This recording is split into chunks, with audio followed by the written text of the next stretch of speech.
네, 12월 FOMC 살펴보도록 하겠습니다. 기준금리 25bp 인하를 했습니다. 4.25와 4.5%로 결정이 됐고, 이로써 올해 총 100bp 인하를 단행을 했습니다.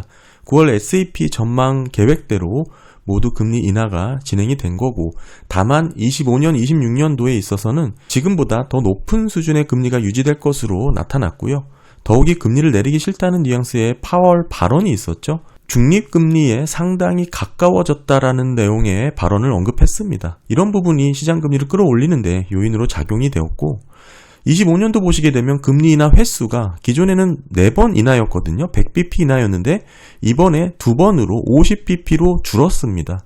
26년도도 기준금리 중간값이 3.375로 9월 SEP 전망 대비 50bp나 더 높아진 모습을 보여주고 있거든요. 더불어서 롱거런 장기 중립금리 보시게 되면 기존의 2.9에서 이번에 3%로 추가로 상향 조정이 되었죠. 여기에 파월의 직접적인 중립금리가 가깝다는 발언이 더해져서 앞으로도 추가 중립금리 상향 조정 가능성이 높아졌다, 이렇게 평가를 하고 있습니다. 그런 흐름이 있다 보니까 시장에서는 지금의 점도표 수준으로도 내리지 않을 수 있겠다라는 과도한 걱정이 어느 정도 반영되기 시작했다, 이렇게 봐야 되고요. 다만 지금의 점도표의 흐름을 놓고 보면 최근 11월 실업률이 4.246입니다. 반올림을 하게 되면 4.25 정도가 되겠죠.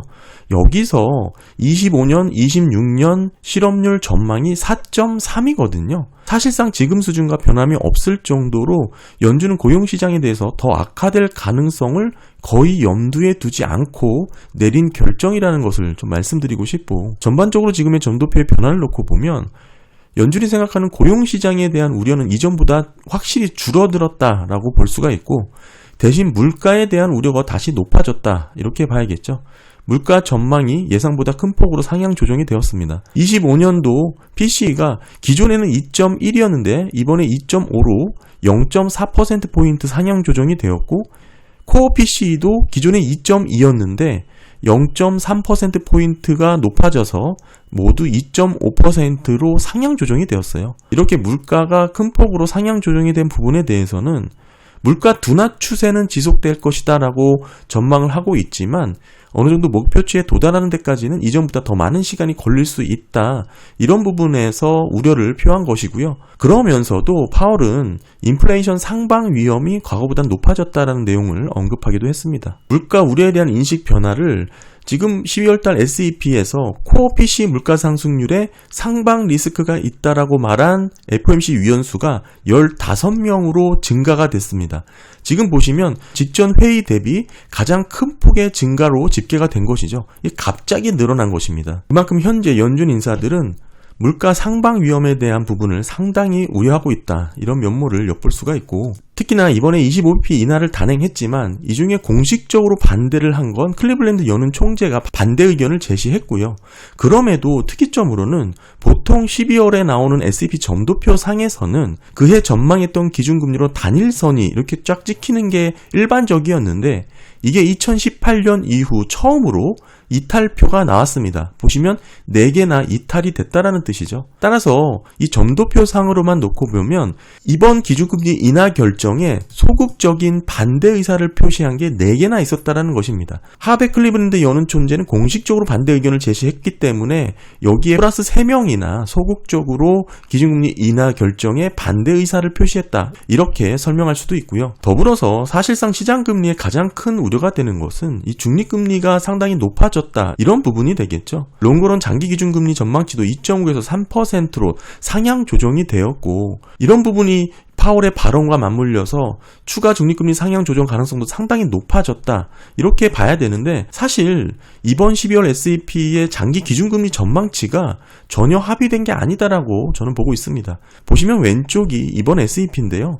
이 롱거런 보시게 되면 이 중립금리에 대한 집계가 확실히 상당히 퍼져 있는 것을 확인할 수 있습니다. 21년, 22년, 23년 12월달 SEP의 전망치를 기준으로 놓고 봤을 때 대부분 어느 정도 의견이 모아져 있고 합의된 내용이라는 것을 확인할 수가 있지만, 특히나 24년도 이번 롱거런 장기 기준 전망치는 불확실성이 매우 크다라는 것을 보여주는 집계고요.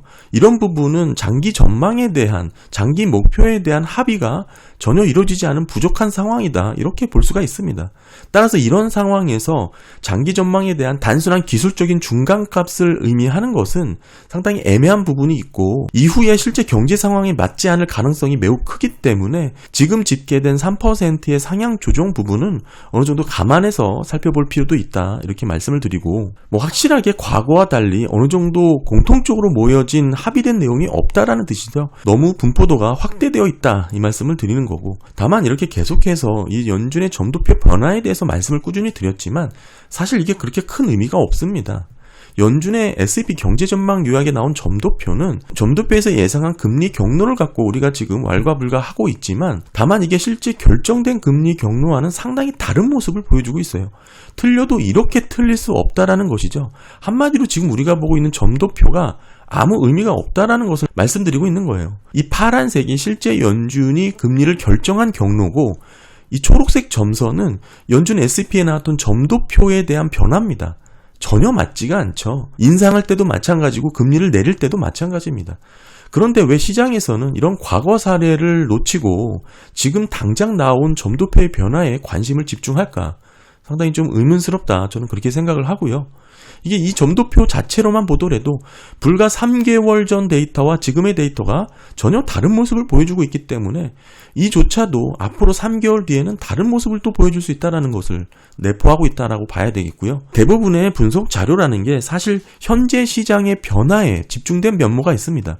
따라서 그와 관련된 내용을 중심적으로 다루기 때문에 어느 정도 감안해서 보셔야 되고, 여기서 우리가 전망이라는 부분을 살펴보기 위해서는 현재의 정보나 조건을 그대로 유지한다라는 측면도 필요하겠지만 미래에 일어날 가능성이 높은 결과를 예측해야 되는 게 더 올바른 접근 방식입니다. 아래 차트 보시면 과거에 한 번도 맞지 않았던 연준의 점도표에 대해서 우리가 어느 정도 신뢰를 가져야 될지 좀 의문이다, 이 말씀을 드리는 거죠. 연준의 금리 경로라든지 점도표의 변화는 단기적인 경제 상황에 따라서 얼마든지 변화가 나타날 수가 있어요. 과거 사례가 입증을 해주고 있습니다. 대부분의 예측이 맞지 않았다는 것을 보여주고 있고, 한 번도 맞은 적이 없는 그런 모습을 보여주고 있죠. 다만 시장에서는 이런 과거 사례를 살펴보기보다는 지금 당장 나타나 있는 변동성에 움직일 수밖에 없다, 이렇게 봐야 되고, 어제 미국 10년물 국채 수익률이 4.5%를 돌파했습니다. 4.515를 기록을 했고요. 보시게 되면 지금 중기 하락 추세선을 상향 돌파를 했습니다. 따라서 어느 정도 상방이 열려있는 그런 그림이다라고 봐야 되고, 이 차트로 보게 되면 중간 추세선인 4.7과 4.8까지 어느 정도 상방이 열려있는 그런 모습입니다. 이런 중기 하락 추세선을 돌파하게 된 원인으로는 이번 FOMC에서 파월의 중립금리 발언도 있었고요. 내년 금리나 횟수가 줄어들었던 부분, 게다가 장기금리 상향 조정 등에 따른 기준금리 인하 기대가 후퇴한 여러 가지가 맞물려 있어서 강하게 상향 돌파한 모습을 보여줬습니다. 언제나 그래도 중요한 추세선을 이탈하기 위해서는 강하게 나타나는 현상들이 있죠. 지금 보시면 그런 모습이 나타났고, 오늘 12월 FOMC 살펴봤습니다. 어느 정도 매파적인 그림이 나왔지만 이 점도표 자체가 갖고 있는 모순도 있을 뿐더러, 특히나 이제 실업률에 있어서도 전혀 지금 수준에서 변함이 없을 것이라는 전망을 기대하고 내린 결정이란 점이 농후하고요. 게다가 장기기준금리 롱거런 변화에 있어서 이번 12월 S&P는 전혀 합의된 내용이 아닌 분포도가 확산되어 있는 모습을 보여주고 있다. 이런 측면에서의 장기 전망에 대한 중간값은 큰 의미를 갖기는 어렵다, 이렇게 봐야 되고, 특히나 과거 사례를 놓고 봤을 때 연준의 경제 전망이 나온 점도표의 흐름과 실제 결정된 금리 경로 간의 차이는 너무나 확연하게 매번 틀렸고 달랐다라는 것을 다시 한번 강조드립니다. 네, 감사합니다.